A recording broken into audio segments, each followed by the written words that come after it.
Good morning, everybody. How are we today? Good morning.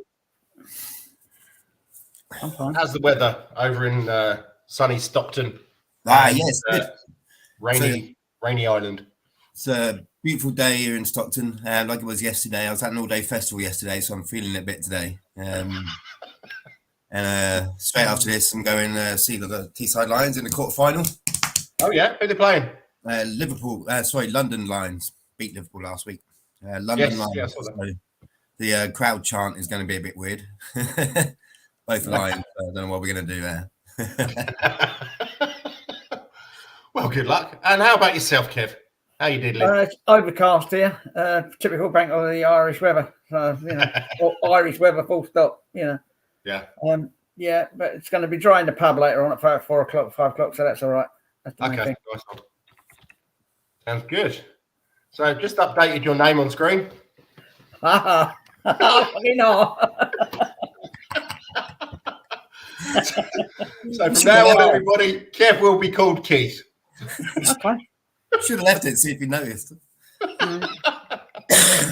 Okay, let's get down to the nitty gritty and talk about the game yesterday. Spurs versus Brighton and Hove Albion. Yeah. The lineup was Loris, Romero, Longley, Dyer, Poirot, Højbjerg, Skip, Perisic, Kulu, Kane, and Sonny. Again, 2 goalkeepers on the subs bench. I'm still a little bit perplexed by that.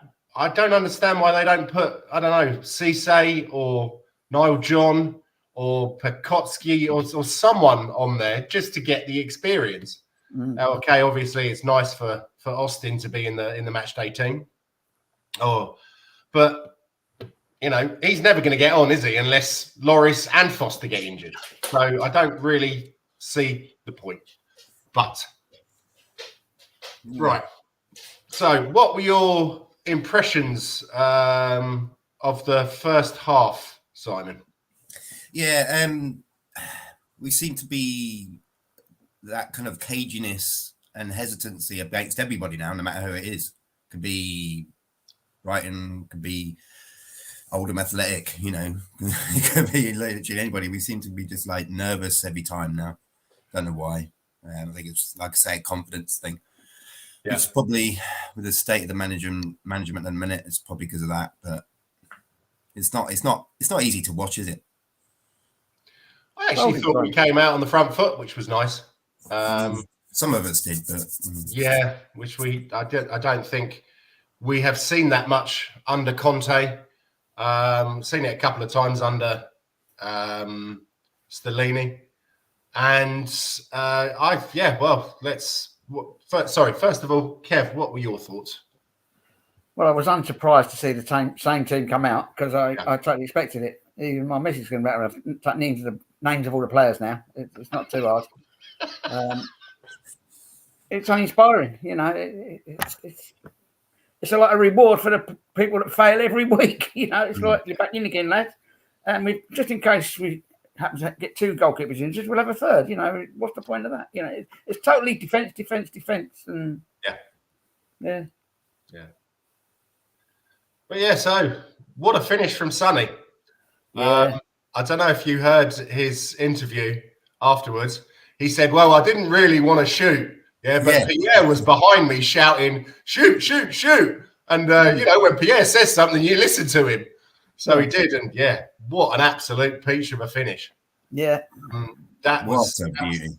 Yeah, I mean, that was nice to see, and I think that gave him a bit of a lift, even though he didn't.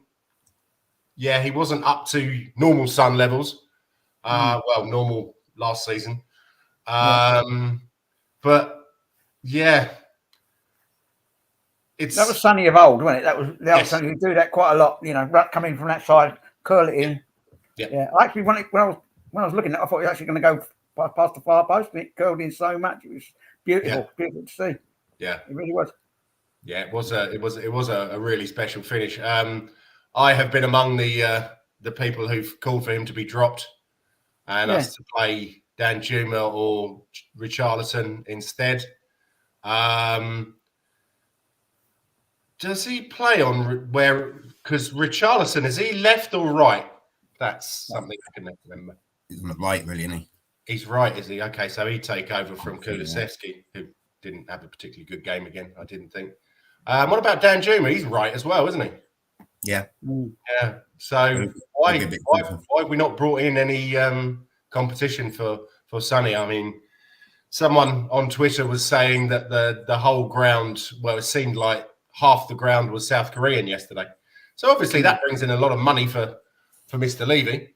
And that's why they probably will never sell him. You know, even when he's 45 years old, they'll still send him on a substitute.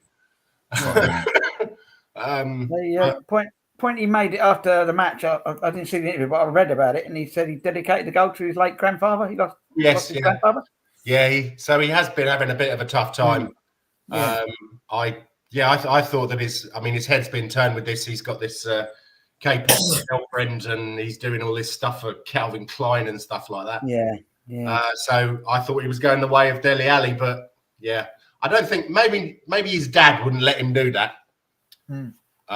Because his dad seems like one, you know, you're not a world-class team. You're not a world-class player. And that maybe keeps him a little bit grounded. But on the other hand, something has been bothering him, and I don't think we'll ever get to the bottom of that. No, it's an honour thing in Korean society. I think it's like Japan, and their lives are built on honour and family and stuff like that. Yeah, that's very true. I mean, the finish was amazing, though, wasn't it? It's like if you're gonna like show like somebody who'd never seen football, if you're gonna show an alien football, and you were like, right, telling them about that, like this player called Heung-min Son, and they were like, well, show me a classic goal of his. It'd be that, wouldn't it? It's that movement inside. It's that extra touch just before the other player gets there to push it forward. Makes his own space, and that classic curling, unreachable shot. It's sublime, absolutely sublime. We're very, very lucky to have him. Yes, yeah, definitely. So moving on to their goal. What on earth was going on with that marking? He's one of the best headers of the ball in the Brighton team.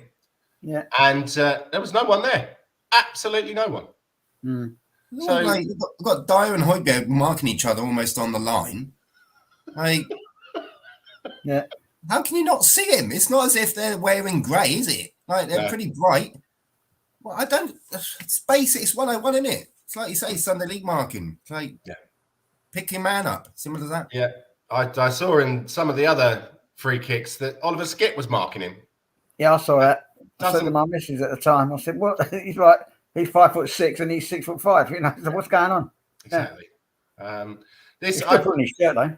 I remember when we got this set pieces coach in, and we actually started scoring from set pieces, and it looked really good. But obviously, being a set piece coach, you don't only train the attacking formations, you train the defensive formations as well. And if I was that bloke, I would have my head in my hands about that. That was just, Kane has scored a couple of goals like that this season. Yeah, on the back post from corners. So they must know the move. Yeah. You know, our defence must have sort of been on the training pitches at Enfield, and they must know what goes on at the back post. You know. Yeah, but then again, we are talking about Dyer, Longley, and Romero here. Yeah, I think everything that goes in Dyer's, everything you tell to Eric Dyer goes in one ear and out the other, and then he goes. He's a bit like that goofy. He's Neanderthal.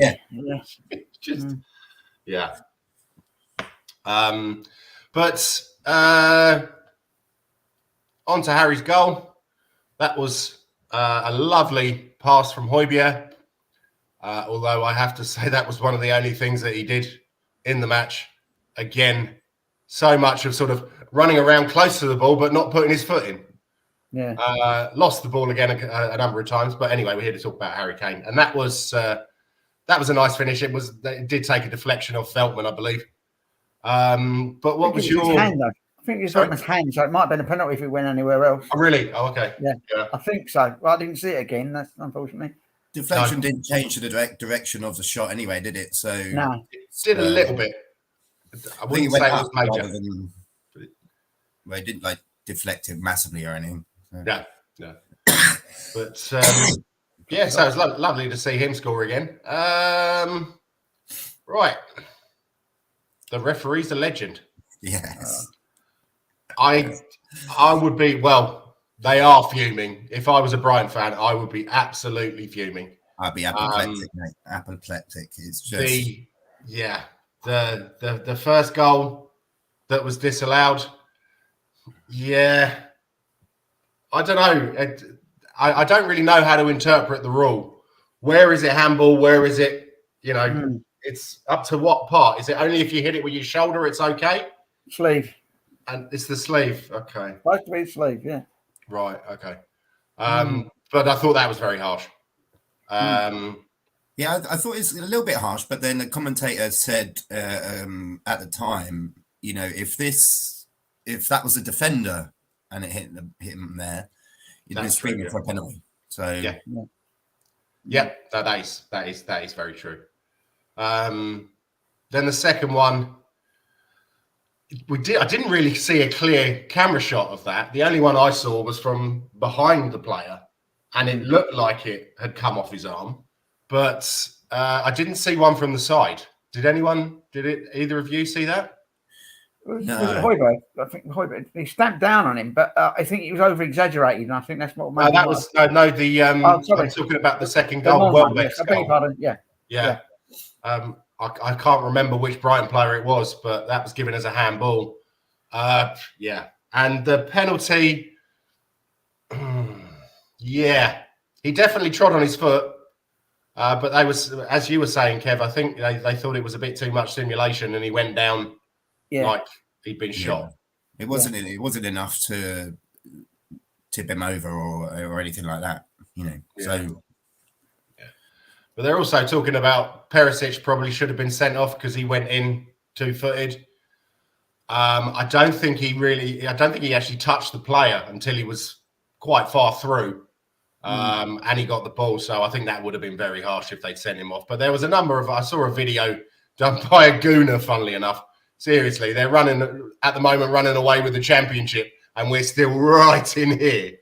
And it was everything, no card for this, cheating for this when Romero went down in their area because I think, what's his name, Dunk, trod on his foot or something like that.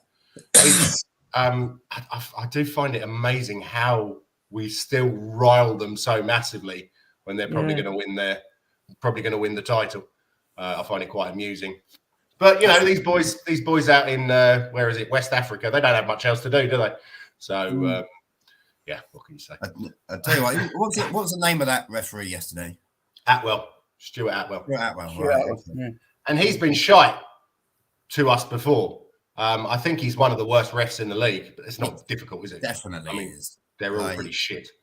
We got away with so much yesterday, and I know we should be grateful for that, but I'd rather a fair referee and us, highlight our failings rather than, get away with crap like that, because it's, that kind of thing comes back to haunt you, doesn't it? Like, we're going to get him against, whoever we're playing, where we need like a point to, or 3 points to keep fourth place, and he's going to give a bloody handball when it hits someone's arse or something. It's just, it's terrible. Yeah, absolutely terrible. And like, it sends off Stellini for still nobody seem to know what the hell for. Yeah, what the hell was that all about? I don't know. That the Brighton managers seem to be really, really riled up. So I don't know if Stellini and the other Italian members of our staff were winding him up or something and calling him names in Italian. But he's been mentioned as our new manager, and I think after seeing his behaviour yesterday, I'd prefer that we have a manager that doesn't get himself sent off. He's been sent off twice this season already, and 4 yellow cards as well. Yes. So he's. I don't think.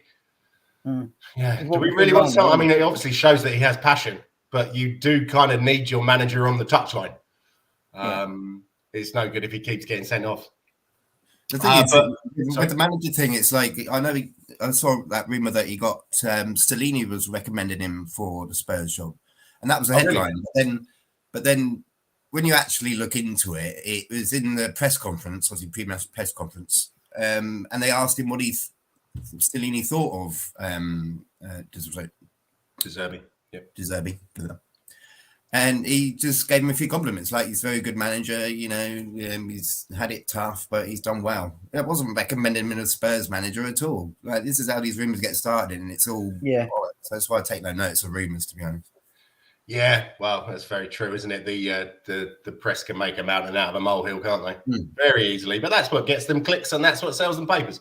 So, and that's why people watch their shows, so they can... pretend with their faux outrage.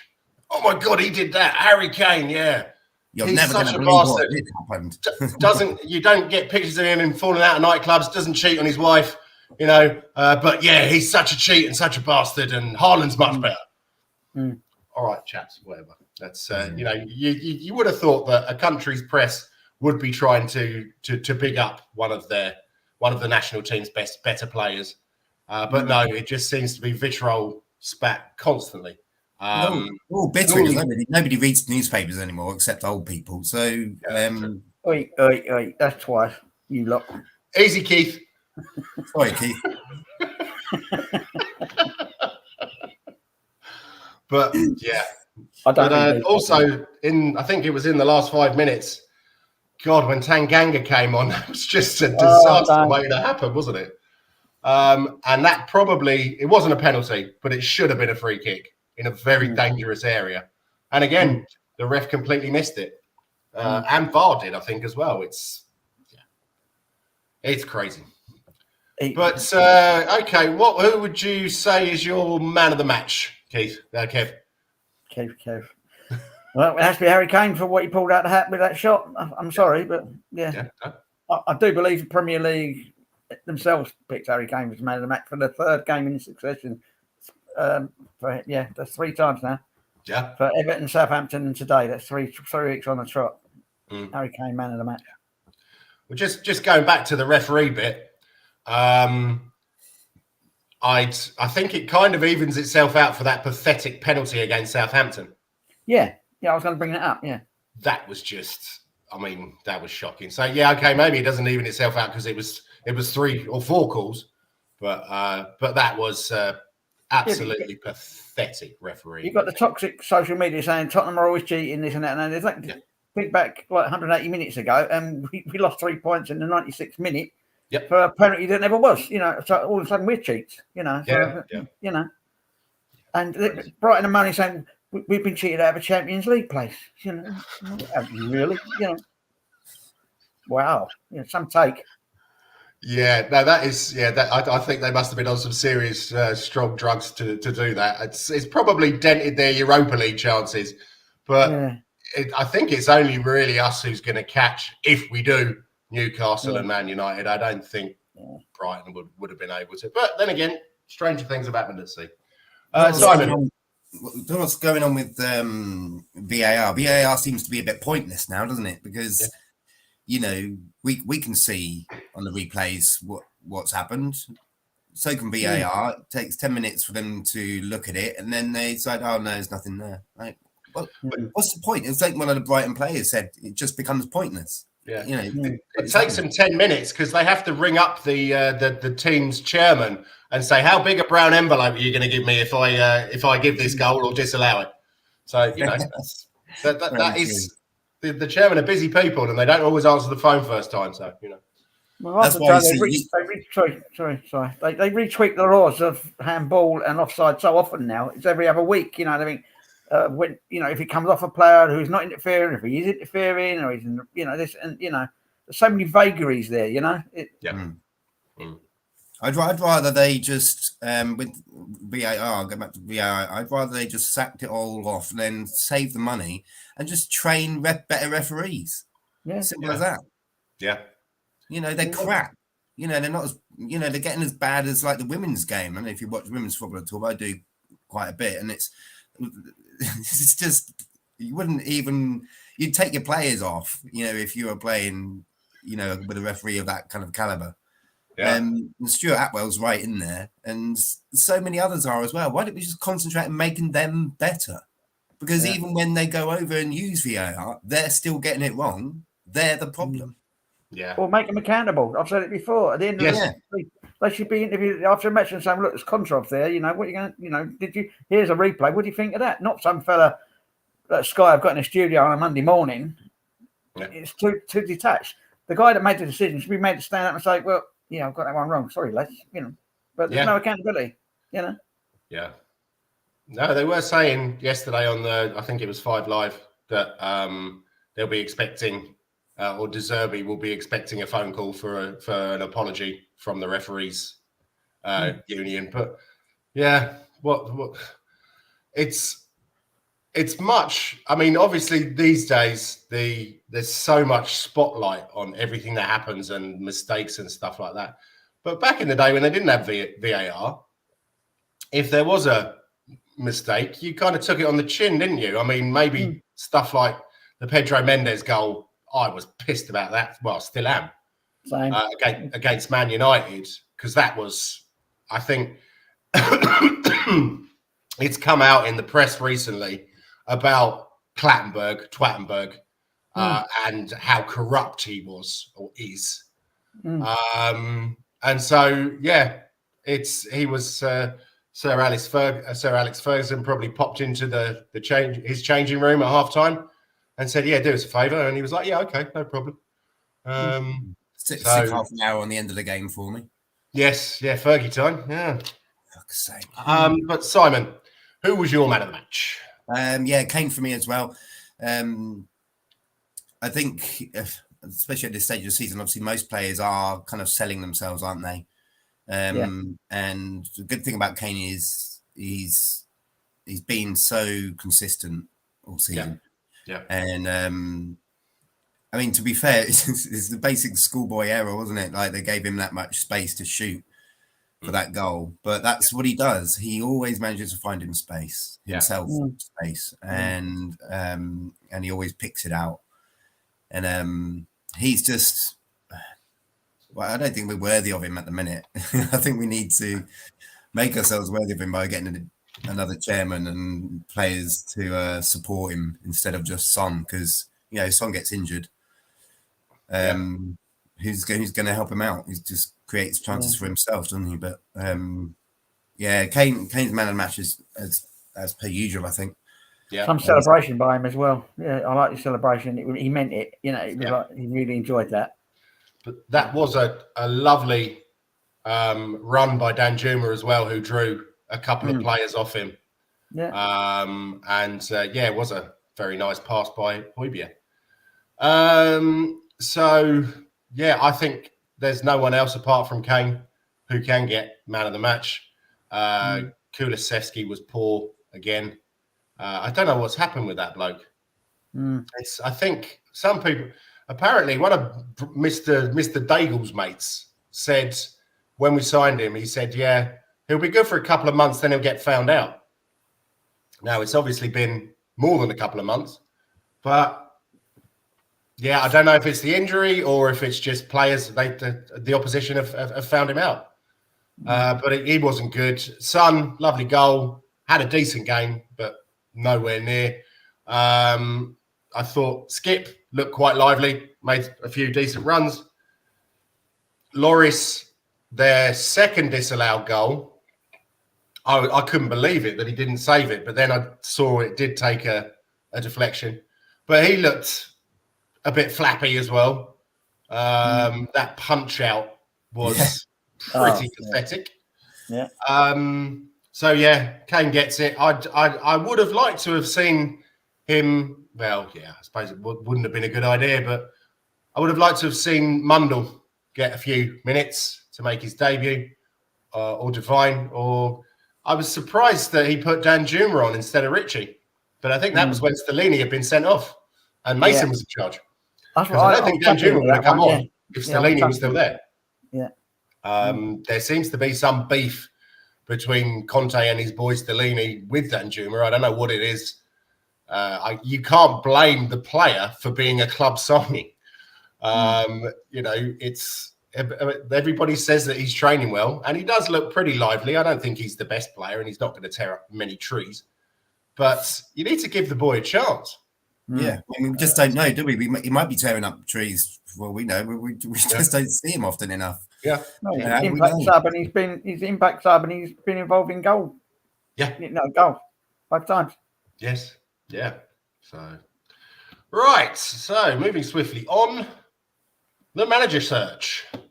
I've got the odds. So, Brendan Rodgers 4-1, Pochettino 9-2. Nagelsmann 11-2, Arne Slot 13-2, and Company 9-1. The first two I don't want. Same. Brendan Rodgers, the amount of times I've heard him slagging us off in press conferences, I don't know what his problem is. But also, he used to manage Watford, and the way that he left rather a sour taste in my best mate's mouth, who is an avid Watford supporter. Big up, Steve. And apparently that's happened a few times at his other clubs. Pochettino, obviously have very fond memories of the guy, but in the end, he didn't do shit for us, did he? You can never go back. Yeah, no, exactly. Take someone back. Yeah, he's gone to Paris Saint-Germain, and he hasn't done shit there either. So I don't think he's as great as everybody says. Or did he win the title for him, or the cup? He won something there. Yeah, I can't remember what. He did win a championship. Okay, right. It's hard not to, really, isn't it? I mean, Nagelsmann. I think that ship's passed.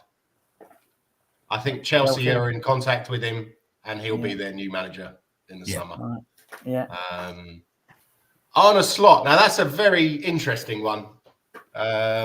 He's absolutely ripping it up in the Eredivisie at the moment. Was he Feyenoord, isn't he? Yes, final chat. Yeah. And you could say that Ajax are having a really bad season. They sacked their manager and they haven't replaced him. They've got Johnny Heitinger. I don't know if you remember him. He played for Everton, I believe. Yeah. But he was their reserve team coach, or the youth team coach, and now he's manager. And it's been a bit of a shit show. They went to go ahead Eagles last week, and everybody was expecting them to whack them about 5-0, and it ended up 0-0. So, but yeah, Arne Slot, he plays attacking football, exciting pressing football, and his personality seems quite similar to Big Martin Jol. Mm-hmm. Yeah. So that's an interesting outsider. I'm not sure if our board would want to go for a project manager, and that's what he'd be. Yeah. What are your thoughts, chaps? Sorry. I like Pochettino from the point of view of sorting out the morale in the dressing room. It's rock bottom at the minute. I think just to the end of the season, and then we'll talk more. But as an impact manager, if you like. So coming in, him coming in, the key players that remember him, obviously from his time, they have influence over the rest of the dressing room. Seeing him come back, they'd be over the moon. That'd affect everybody else. Yeah. I think he's what we need in terms of a project manager like Slot. Obviously, I think he has done well. We haven't won anything with him, but we got runners up in the league, and we got runners up in Champions League, and I think he'd relish the opportunity to take it over the line. I've heard good things about Slot as well. Postecoglou as well. I've heard good things about. I think he'd pretty good. Definitely not Brendan Rodgers. Vincent Kompany wants to be Man City manager anyway, so we'd only be a stepping stone for him. So I don't want him. Nagelsmann, as he says, he's gone to Chelsea. It's Chelsea's anyway. Simple as that. But I think in regards to being a stepping stone, our managers last about a season and a half at the moment, and the most that they last is 3 seasons. So why not? Well, yeah, but we need a project manager. No, do you know what I mean? Like, it's not one that's going to be easy and simple. I was around a mate's house the other day watching the Middlesbrough match on Sky, and Michael Carrick's obviously manager for them. and they were full of optimism. And I had to kind of burst his bubble and say, look, all former players want to manage the teams that they used to play for. Simple as that. Yeah. If Middlesbrough go up through the playoffs, then he's going to go to Man United. Simple as that. Or if they don't, he's going to go to Man United. Same with the company. Same with all these players. Unfortunately, let's not forget, most former players that become managers are not very good. So yeah, exactly. So we've got a comment. Welcome, Haz. How you doing, mate? You're right. Company was at the Spurs versus West Ham game, so it's a real link, not just paper talk. Okay. Yeah, but he might have been there to look at players, not. Yeah. Because he's got to do some shopping now, hasn't he? So the issue I had with Pochettino as well is that there's still players here who basically got him the sack, and apparently Mr. Dyer was one of the very vocal people in the dressing room who wanted to get rid of Pochettino, and now he's supposedly our rock. Oh, well, there you go then. So if we get Pochettino in, first thing Pochettino is going to do is get rid of Dyer. Get rid of him. Perfect. Let's do it, mate. Yeah. What about yourself, Kev?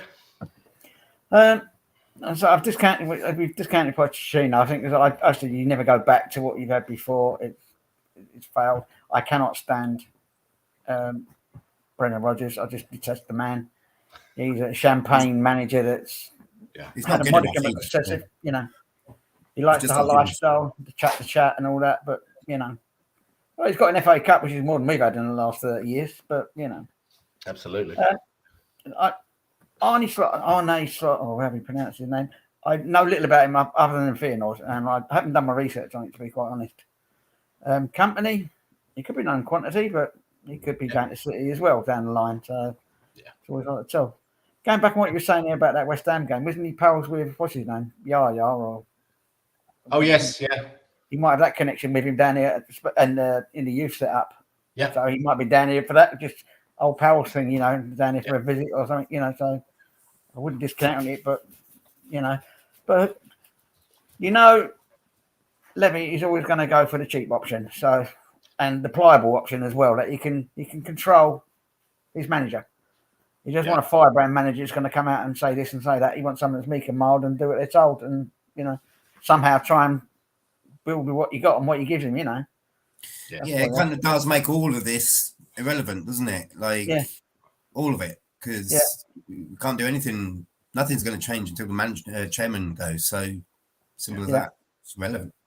Very true. I've got another comment. Hello, Alan. Nice to see you, mate. Thanks for tuning in. Out of those names, I can only see Slot wanting to come to Spurs. Yeah, that is a big possibility. I'm not sure about Vincent Kompany because I don't think he's ready to be Man City manager yet. So as Simon said, he could use us as a stepping stone. But I would be, it's always a risk, isn't it? He's had, 3 seasons, I think. 2 for Feyenoord, 1 for RZ Alkmaar. And he basically was put on gardening leave at Alkmaar because he was Feyenoord were making eyes at him, and he was accepting that quite openly in press conferences and stuff like that. Yeah. So again, if a bigger team comes in, then he'll be off as quick as you can say, Bob's your uncle. But who knows? Right. So up next, left of centre. I can't see anything. No, I really can't. No. Yeah. Right. Up next, the Don's gone. What are your thoughts on that? Good riddance. Sorry. I should really say, just to be clear, he's on gardening leave, apparently. All right. So if he gets cleared, apparently he's coming back. Yeah, what are your thoughts on that? Oh, my God, it's so fucking embarrassing, isn't it? Spurs actually made an official statement saying they were disappointed that they weren't told in advance what was going to... Mate... He's been banned by the Italian FA for financial misdealings going over years. If you can't, you don't have to be Mystic Bloody Meg, God rest his soul, to see that. We all saw it. He's banned for 30 months. We've said on here before, like, I really hope that because of our stupidity as a club, they come and investigate all the dealings that he's been involved with, and they investigate Levy, and that puts pressure on him to go. That's the only good that can come out of it. Yeah. Jesus Christ. Yeah. Why? Should have got him in the first place. You can imagine, can't you? Levy going, right, so we'll get this guy then, yeah? And now is one of his assistants going like, oh, well, the thing is, there is something about finding out. La la la la la.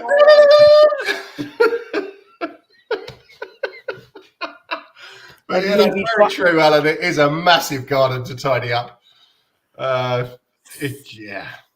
Is Levy frightened that they might be implicated somehow, and he's just trying to pretend we didn't know anything? You know, like playing dumb. But he seems to think the thing about the club is they seem to think that we're all morons. Yeah, that they put something out and we'll believe it. Now, maybe some of the people will, but it is just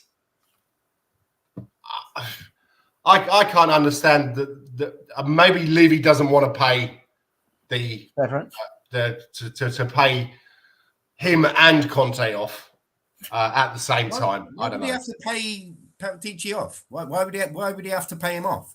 You got sacked, mate, because you're a fraudster. It's gross misconduct, isn't it? Yeah. No, that's true. Yeah, we ain't giving you no money. Yeah. Who knows what's in his contract though? But yes, I agree with that. So who do you think, once he does leave, because obviously he will replace him? Do you think they'll get a director of football? So the new guy, Sean Munn, is in, but apparently that's not the same. It's not a replacement, which I'm very, very confused about. And I don't know what this Sean Munn's for, because from doing my research on him, he's done Aussie rules football. He's not even got a footballing background. Yeah. Oh, no, it is normal foot. It is association football. It's Melbourne City FC, so that isn't Aussie rules. It is right, normal. So what are they saying? Tottenham are seeking to boost their off-field staff. Blah blah blah.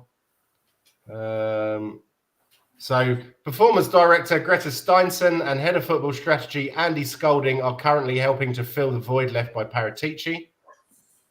And this guy is coming into, it says chief footballing officer, but what exactly the fuck does that mean? I think he's a bean counter. He's just counting money for the club. I can't see any other. If he's got no footballing brain, he's not. I don't understand how it's not a replacement for Paratici. Yeah. Now, he said Scott has a unique and broad experience of running sporting organisations at the highest level and will take responsibility for the leadership and management of our football activities to instill best practice both on and off the pitch. Best practice. In other words, don't hire someone who's a fucking dodgy bastard like Paratici. But yes. So it's like a COO, Chief Operating Officer, basically. Yeah. Right. Okay. Levy's right-hand man that he can. Here's $500,000 a year. You can run that place for me. Yeah. And take the flak. Yeah, but do you think that will Levy step back a little bit and concentrate on his property empire? He won't, will he? He's not able to do that. No. He's not able to do that. Oh well. Yes. Right, chaps. I think. Do any of you have anything else that you wish to discuss? No. I'm getting used to this one game a week thing. It's quite nice now because I don't get stressed out so much. You know, it's just once a week I get disappointed. So instead of a midweek shame and then weekend shame, you know, it's a bit better. Are we yeah, I agree with that. Are we pretty much universally agreed that Kane's going next season? I think so. I really think I would have thought so, and I don't begrudge him. I wouldn't blame him. No. Where do you think he'll go? I don't begrudge him at all. Sorry? I think he has to stay in the Premier League, I think, doesn't he, just to get Shearer's record. I think he'd want that. Yeah. You can only throw out there. It won't be Chelsea or Arsenal. I can't see either of those happening in a million years. So it's got to be City, United, or Liverpool. City, United, or Liverpool. I think it'll be United. Because they don't really have a striker at the moment, do they? No. No. That'd be it's my Martial favourite. United. Sorry? United would be the favourite, I think. Yeah. City, you got a wealth of riches all round, haven't they? So Yes. Yeah. well, Yeah, they're never going to sign Kane when they got Haaland. No. Kane wouldn't go anyway just to sit on the bench, would he? No, of course not. No, True. absolutely. Okay then, chaps. Let's wrap it up. Does anyone have anything that they want to plug? Anyone they want to slag off? Anyone they want to praise? Oh, yes. Yeah. Teesside Lions, April 22nd, will be in the final. National Basketball Centre. All right. It'll be live on YouTube. Yeah. Where's the National Basketball Centre? Manchester. Okay. And we won it last year. Yeah. It's going to be the double again. It's going to be brilliant. We're undefeated. Bloody hell, nice. Okay. That's a good point. Maybe that Alan says Newcastle. Yeah. But then again, they got that Isaac coming through, haven't they? And Callum Wilson. So, I mean, he's better than both of them, but Isaac is very, very young and has been coming on leaps and bounds. So, yes, I think to United. They've got the money. They've got the money to pay him, haven't they, obviously? Yes. Yeah. Absolutely. Yeah. Depends how much Levy you want for him and all. Yeah. No, you want something. It's quite an uproot, isn't it? No, like hundreds of miles away for like family and that. And he's just having another kid, isn't he? So yeah. That's would you want to move to Newcastle? Would you want to move to Manchester? You know, he's Hertfordshire boy, isn't he? Yeah. Chingford, he's from Chingford, but Chingford, okay, right. Yeah. So who knows? Maybe he's going to want to go and get a little bit of sunshine for the last few years of his career. Wouldn't blame him. Well, Simon says he wants that Premier League record, doesn't he? So yeah, you know. Yeah. Okay then, peeps. Thank you everybody for watching. If you haven't, please like, subscribe, hit the bell thing if you want to know when we're on, and share on Twitter if you'd be so kind. Thank you very much for watching, Alan and Haz. It's always a pleasure, never a chore. And thank you very much, Keith, Kev, Nige, Jeffrey. All right, Jane. And Simon Says, and enjoy the basketball later, Simon. Okie dokie. Thanks. Have a great day, fellas, and Levy out and come on, you Spurs. Come on, you Spurs. All the best. Yeah, see you now. Yes.